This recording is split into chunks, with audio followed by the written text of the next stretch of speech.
Il-kandidat għal-kap tal-Partit Nazzjonalista Bernard Grech ammetta u qal li jinsab perpless dwar l-aħħar aħbarijiet li ħarġu dwaru fejn kellu ma' 62,000 euro fi ħlasijiet pendenti ma' tat-taxxa u ma' tal-VAT.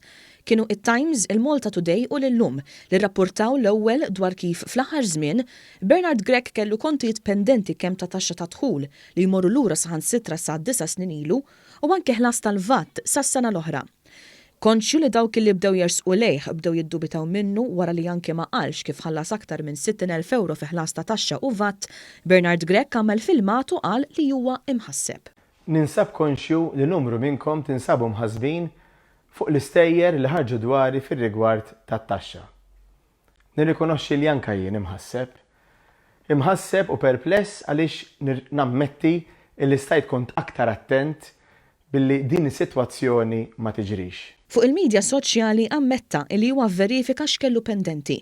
Dan qalu fl-istess żmien li ħareġ biex ikun kandidat tal-fazzjoni ta' Simon Busuttil għal kap tal-Partit Nazzjonalista. Jiena ħadd ħsieb illi niċċekkja u nivverifika kull pendenza li seta' kelli.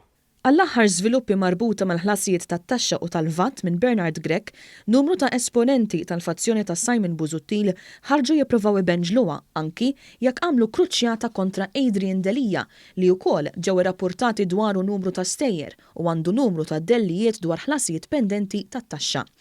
L-ex-president tal-Azad għada fil-Partit Nazzjonalista illi tiġġenera ħsibijiet politiċi fil-partit qal li huwa diffiċli illi ssib persuna li taħdem għal rasa li ma kellix xi problemi mad-Dipartiment tat-Taxxa u tal-VAT. L-avukat David Grishti qal li dan ma jfissirx evażjoni tat-taxxa, iżda ġeneralment dak li jkun ma jifhimx il-liġijiet tat-taxxa.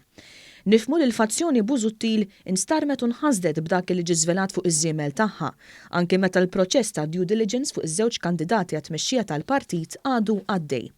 Fil-fatt, ir-reazzjoni tal-fazzjoni Busuttil kienet li tgħid li Delija kellu l-problemi fil-proċess ta' due diligence. Dan kollu ġab iżjed ġlied fost iż-żewġ fazzjonijiet li jridu it-tmexxija tal-partit. Intant, sorsi qrib in-nies li jmexxu l-kampanja ta' Bernard Grech għalonna li l-istruzzjonijiet lejn Grech huma ċari biex ma joqgħodx jelabora ħafna dwar il-ħlasijiet pendenti ma tat-taxxa u ma tal-VAT.